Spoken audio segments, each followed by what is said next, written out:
Bonjour à tout le monde. Bah oui, je suis un peu comme à la Casagrande, impressionné par l'auditoire, hein. Il y a quand même pas mal de monde. Et puis, dans cette salle qui est peut-être plus habituée au concert de jazz manouche, je vais essayer de ne pas faire de fausses notes, hein, et pas faire de couac dans ma présentation.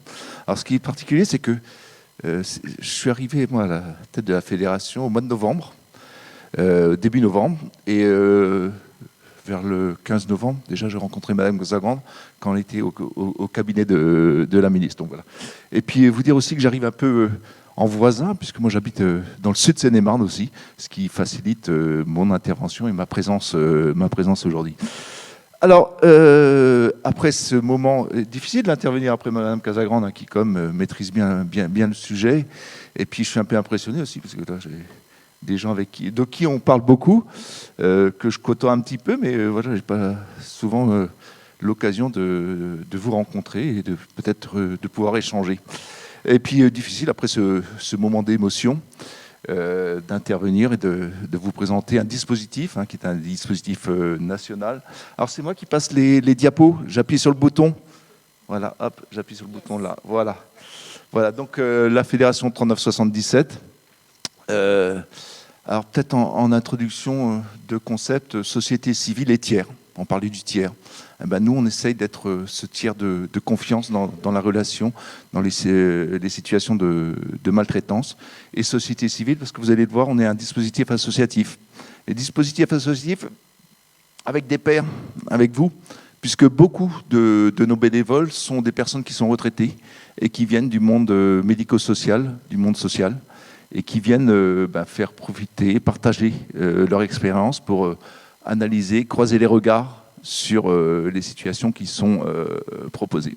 Donc 3977, ou les centrales MA, c'est la fédération des centrales MA.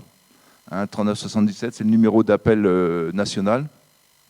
Et les centrales MA, ce sont nos réseaux, nos correspondants dans les territoires. Professeur Ogono, si ça évoque ce nom à quelques-uns ou quelques-unes d'entre vous.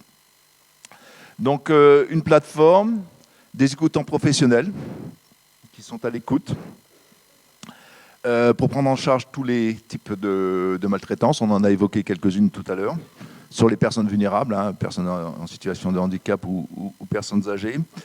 Et donc, comme je vous le disais, une présence départementale insuffisante à nos yeux, hein, on aimerait bien se développer, mais on fait avec les moyens. Non, c'est dans l'autre sens. Donc la fédération, en fait, c'est une création de l'État. Hein. La DGCS, à un moment, a suscité une politique de lutte contre les maltraitances, d'où la création de la fédération 3977 contre les maltraitances. Alors, c'est né de la fusion en 2014 de deux associations. Une association parisienne, ABO, et le réseau Alma France. Pourquoi ? Parce que ABO avait un logiciel, un système d'information, et Alma France avait un réseau territorial. Donc, à l'époque, la secrétaire d'État aux personnes âgées, Michel Delaunay, a dit écoutez, vous allez fusionner et vous allez créer un dispositif national, d'où la création de la Fédération 3977. Donc, notre histoire a un peu de contexte. Hein. Donc, ce qu'on met en titre, c'est un partenariat public-privé. C'est vrai qu'on a une association indépendante, hein, financée, certes, sur une ligne de crédit de l'État, mais on a une gouvernance qui est indépendante, hein, faite de bénévoles, avec, comme dans tout monde associatif, hein, et on ne fait pas d'isomorphisme. Hein. Jean-Louis Laville, si vous voulez, sociologue des organisations, qui a travaillé là-dessus aussi. On essaye de ne pas faire d'isomorphisme avec l'État, mais bon, voilà, on est largement financé par une dotation de l'État. On est en convention avec l'État, convention pluriannuelle, qui a été prolongée cette année parce que c'est la suite de la loi sur le bien vieillir. la loi sur le bien vieillir, qui va bouleverser, et je l'aborderai en fin de présentation, qui va bouleverser l'architecture départementale de prise en charge des situations de maltraitance.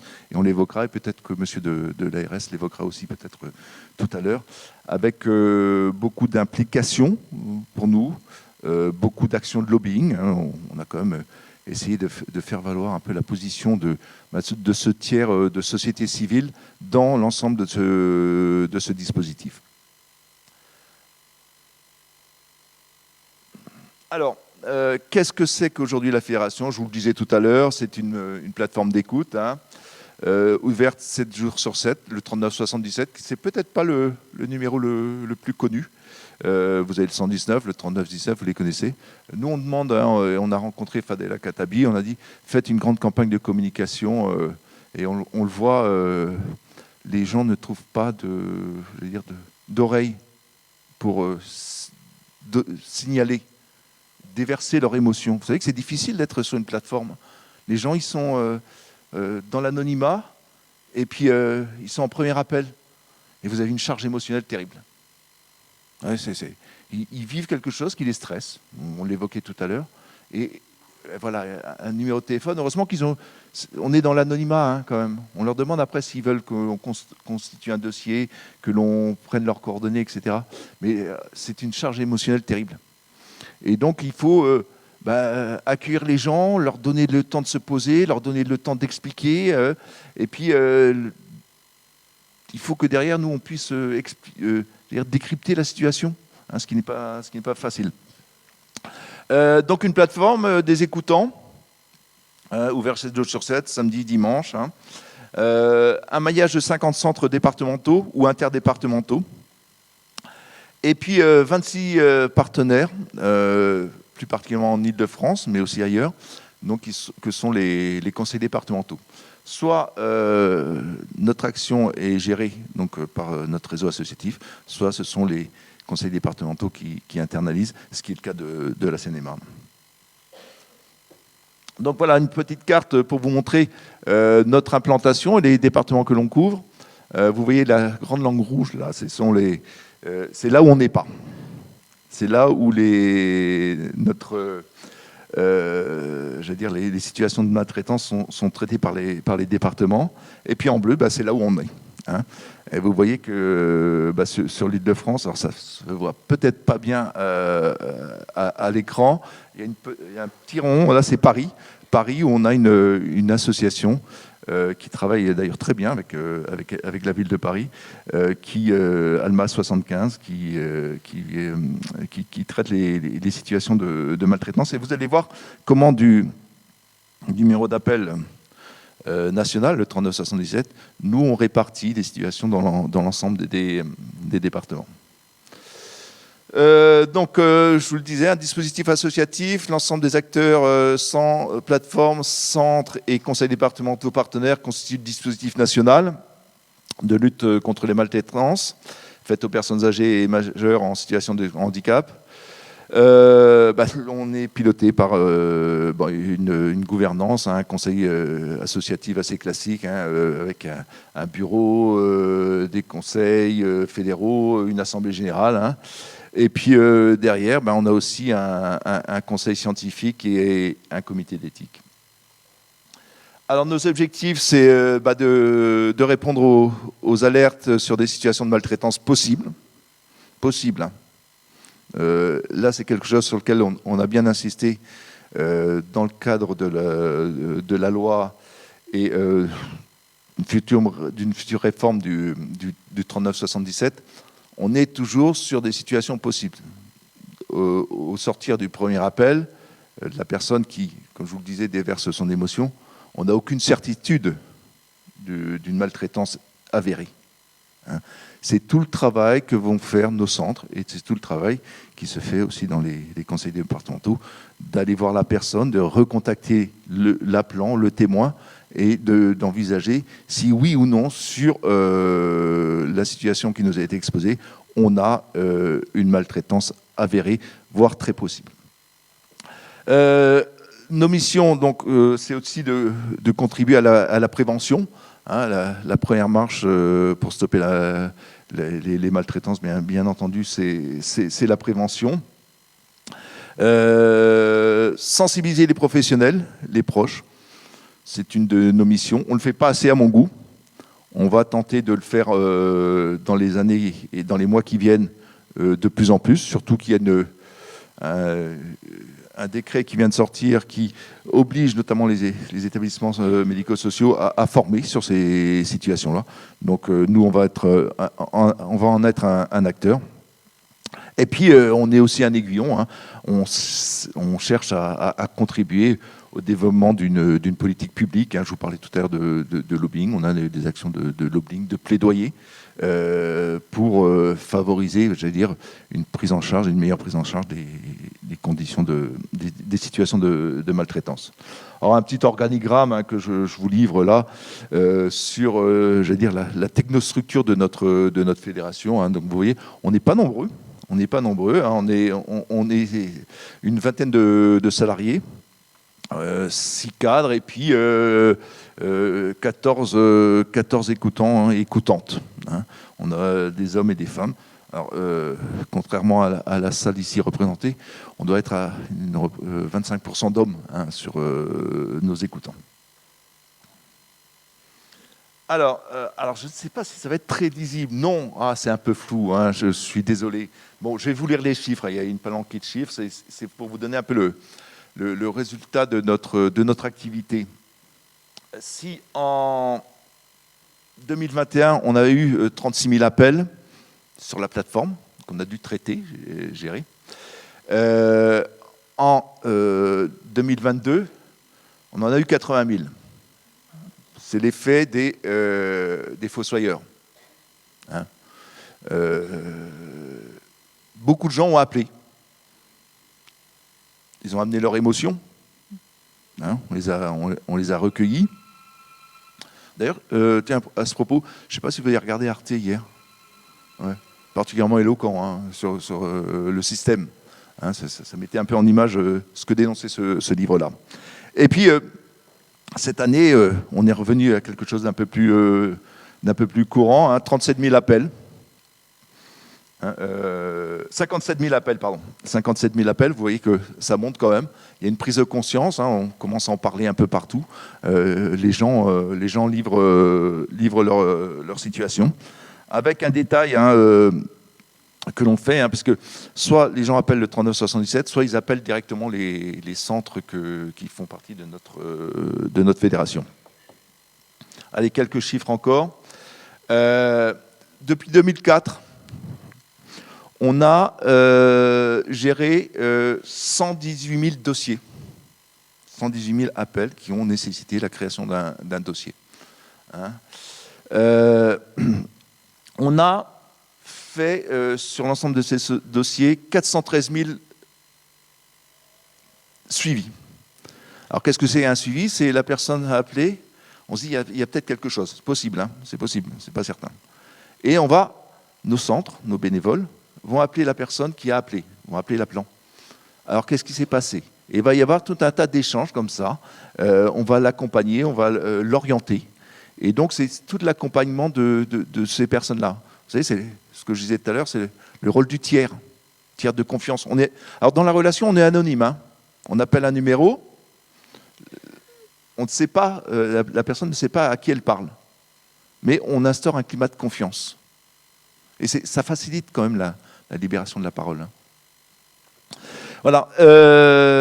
Et puis, alors, on accompagne les personnes et puis on préconise un certain nombre d'actions à faire. Hein. Aller voir le département, solliciter, interpeller le procureur, en parler à une hiérarchie. Hein, parce que, alors, on a dans nos appelants, les profils, c'est des membres de la famille, hein, des personnels soignants, des personnes qui travaillent dans les institutions. Hein. On en parlait encore dernièrement avec la défenseur des droits. D'ailleurs, c'est important, on va dès la semaine prochaine, on va approfondir ce travail-là avec eux, parce que vous savez que vous pouvez solliciter la défenseur des droits. Hein. Sur les lanceurs d'alerte, il y a un parcours spécifique. Hein, et vous pouvez les solliciter directement. Il y a un numéro de téléphone, vous pouvez les appeler. Mais On va travailler de plus en plus en parallèle avec l'institution défenseur des droits, hein, pour trouver les bonnes articulations, les meilleures articulations avec eux, et bien connaître leur fonctionnement. Alors, ah non, c'est dans l'autre sens. Alors, 57 000 appels, nous, ça a généré cette année la création de 8 500 dossiers. Vous savez, les appels, les gens déversent leurs émotions, hein, ils peuvent appeler une fois, 2 fois, hein, et puis nous, derrière, qu'est-ce qu'on fait? Ah, il y a peut-être quelque chose, il faut qu'on aille creuser. Donc on crée un dossier. Et ce dossier-là, ensuite, il est orienté en fonction du lieu de département de la situation, de la plan, vers le département responsable. Alors soit c'est le conseil départemental, hein, en l'occurrence ici en Seine-et-Marne, mais aussi, vous l'avez vu, c'était la carte que je vous présentais tout à l'heure, ailleurs en Île-de-France et aussi dans certains départements de province, et puis autrement dans nos centres. Voilà. Comment s'orienter ces dossiers-là? Directement, on a un système d'information, on crée le dossier, hop, et ça part directement, il y a une alerte, et les gens, ben voilà, ont l'ensemble des coordonnées, hein, l'ensemble, un descriptif de la situation.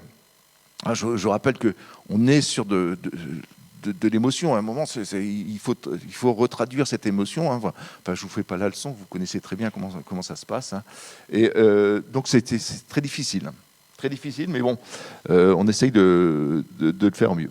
Donc, vous voyez, puis j'ai mis là, donc ce sont les chiffres sur les colonnes vertes de ce qui vient par le 3977, c'est la grande barre verte, et ce qui vient par les centres, indirectement par nos centres. Alors, nous, les dossiers, on les classe en quatre classifications, hein, et celle qui nous intéresse, vous avez les témoignages. Les gens, alors, par exemple, les témoignages, ça c'est des gens qui anonymement vont parler d'une situation. Mais ils en ont gros sur la patate, ils en parlent, mais ils veulent rester anonymes. Voilà, c'est le témoignage. Et puis, vous avez la grande majorité, c'est des situations préoccupantes. Ah, là, il se passe quelque chose. Donc, il faut qu'on aille creuser, il faut qu'on aille chercher, il faut qu'on constitue un dossier un peu plus étayé. Et puis, vous avez des personnes qui appellent. On n'est pas sur notre sujet, mais on n'en est pas loin. C'est ce qu'on appelle les informations, orientations. Donc, on va orienter les personnes vers autre chose, vers notre dispositif. Mais voilà, il y a quand même quelque chose. Alors, le parcours d'une alerte, pour vous détailler un peu comment ça fonctionne chez nous. Vous avez la plateforme nationale 3977, les gens ils appellent. Vous avez également un site internet et vous avez le réseau des 50 centralement.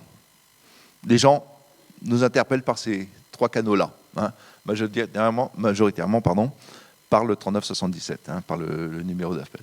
Donc on les écoute, on les accueille, on transmet les dossiers et ensuite les centres ou les départements vont rappeler les personnes et vont proposer de les accompagner, hein, vers la résolution de la situation qu'ils ont dénoncée.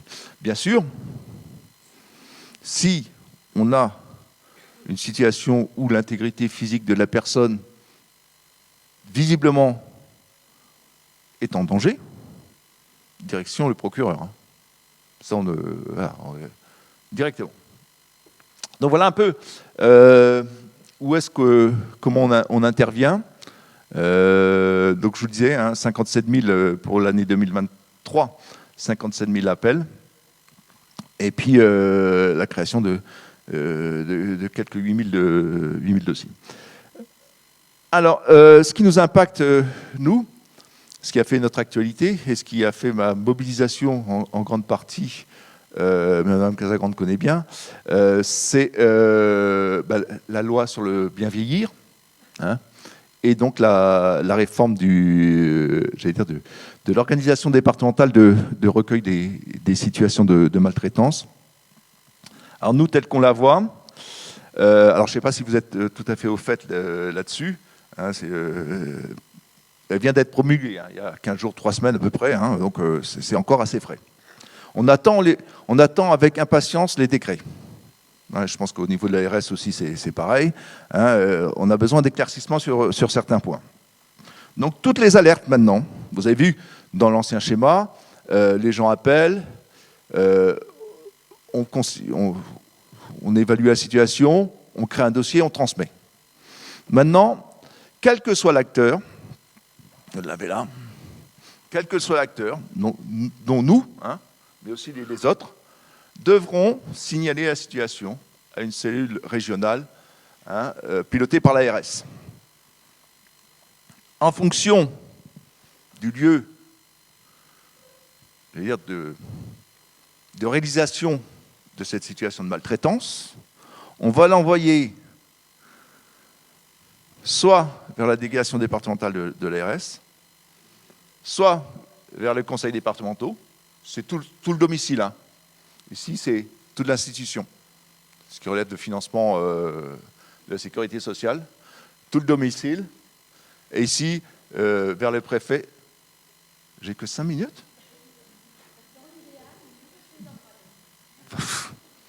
J'ai essayé d'être idéal là-haut. Vers les préfets, pour tout ce qui relève de la tutelle, et bien sûr, hein, les cas d'urgence vers l'autorité judiciaire. Nous, dans ce dispositif-là, on essaye de légitimer la place du tiers anonyme, du tiers désintéressé, hein, la société civile. Voilà, on va essayer de... c'est tout le travail, c'est tout le travail que, je veux dire, de lobbying, c'est de remettre de la société civile dans cette organisation administrative. Voilà.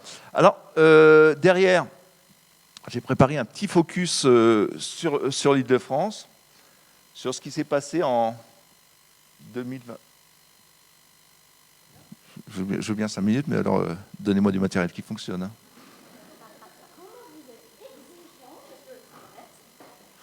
Mais c'est ça les Parisiens. Hein. Hein. Voilà. C'est pas celui-là que je voulais. Attendez. Non, bon, allez, on va faire comme. Non, mais attendez. Si je tourne, ça marche? Ouais. Voilà, hop, j'ai refait bien. Voilà, hop, on y est. Dragon et magicienne. Voilà. C'est Harry Potter, ça, non? Vous voyez, en 2022, on a eu 156 dossiers qui ont été créés sur la Seine-et-Marne. Hein. 1314 en tout sur l'ensemble de l'Île-de-France. En 2023, on en est à 163, donc à peu près équivalent. Alors je vous laisse découvrir les chiffres. Personnes âgées, personnes en situation de handicap, c'est vrai que 75% des interpellations nous concernent les personnes âgées et pas les personnes en situation de handicap. Et pourtant, on sait que ça existe. Hein. Alors pourquoi? Enfin, moi j'ai un début d'explication. Sans doute parce que la personne âgée est à domicile et que c'est la famille qui vient dénoncer la situation. On le voit dans nos statistiques, ce sont plus les familles qui dénoncent les situations. Peut-être que la parole, et on l'a vu tout à l'heure, elle est plus difficile pour la personne qui est en établissement. Hein, le travailleur, la personne qui travaille dans l'établissement, c'est plus difficile. Hein. C'est pour ça que c'est important, ce que je vous disais tout à l'heure, de penser que voilà, on va travailler avec la défenseur des droits et qu'il y a un dispositif spécifique qui a été mis en place par la défenseur des droits pour les lanceurs d'alerte. Hein. Je le redis par rapport à ce qui s'est dit tout à l'heure. Alors, tiens, on catégorise les situations de maltraitance. Alors, je ne sais pas si on voit très bien les chiffres des départements. Comment ? Oui, voilà. Vous avez de bons yeux. Vous voyez très bien, ça va. Je suis obligé de mettre mes lunettes. Maltraitance principale qui nous est signalée. Hein. Parce que derrière une maltraitance psychologique, on le voit. Derrière, il y a une maltraitance financière, bien souvent. Hein. Vous savez, voilà, on génère une pression psychologique sur la personne âgée. Derrière, il y a une question financière, hein, on veut lui prendre de l'argent, enfin voilà. Il y en a une qui cache l'autre, mais j'allais dire qu'elles sont toutes conséquentes. Donc alors je ne sais pas si vous le voyez bien, mais je vais vous le dire. Hein. En Seine-et-Marne, sur l'ensemble des cas qui nous ont été proposés en 2023, 16 concernaient les maltraitances financières, 19 des maltraitances médicales, hein, du délaissement ou du mauvais traitement médical, 18 de la négligence active, 17 de la négligence passive, 14, on n'a pas su dire ce que c'était, hein, mais bon, 28 de maltraitance physique, 12 privation de citoyenneté. Vous savez, on empêche quelqu'un de sortir. Hein, 28 de maltraitance psychologique et 4 de violence sexuelle. Voilà. C'est un peu froid, comme je vous le dis, mais voilà le résultat de nos statistiques. Hein. Ce sont des statistiques. Les statistiques, en fait, c'est toute la froideur des chiffres. Alors, je vous l'évoquais tout à l'heure dans les statistiques que je vous donnais. Je suis désolé de vous assommer de chiffres, et nous, on travaille avec ça. Hein. Notre bailleur principal, qui est la DGCS, nous demande des chiffres. Donc, on fait un peu d'isomorphisme aussi, quand même. Alors, on répond par des chiffres. On s'organise autour de ça. Le nombre de suivis, c'est-à-dire le nombre de fois où on va rappeler, où on va avoir une interlocution avec les personnes. Hein. Donc on le voit sur l'ensemble de la région. On a eu 2000... j'ai une petite coquille. Hein. Mais on le voit, par exemple, si on prend pour la Seine-et-Marne, on a 37 interactions qui ont été enregistrées sur notre système d'information. Et ça, c'est une difficulté que je le dis. Alors, je ne sais pas s'il y a des représentants du conseil départemental de Seine-et-Marne dans la salle. C'est vous, monsieur? D'accord. Bon, ben voilà. Non, mais je vous le dis à vous, mais je pourrais le dire à d'autres départements avec qui on est partenaire. On doit encore s'améliorer sur, j'allais dire, l'enrichissement de cette plateforme. Hein. On doit s'améliorer parce que c'est vrai que les départements ont tendance à fonctionner avec leurs propres solutions. La note n'est pas universelle. Bon, voilà, je crois que là, on a beaucoup de progrès à faire. Hein, sur, justement, on parlait tout à l'heure du retour qui doit être fait à l'appelant. Nous, on travaille beaucoup là-dessus. Je pense que tout le monde doit travailler là-dessus. Et c'est vrai que la personne qui est appelée, elle a envie de savoir quand même, est-ce que ça a servi à quelque chose, quoi. Et ça, on doit aussi le renseigner pour nos statistiques. Alors, notre système d'information, moi je vous le dis, va être remplacé. Hein. Je vous montrais tout à l'heure le schéma avec l'obligation de passer par l'ARS lorsqu'on signale une maltraitance. Il va y avoir, c'est ce qu'on nous a annoncé, un nouveau système d'information qui sera, j'allais dire, national, hein, avec des délégations régionales. Voilà, je vois madame qui monte, donc il doit me rester 30 secondes. Eh ben, je vous remercie. Merci, monsieur Le Scornette.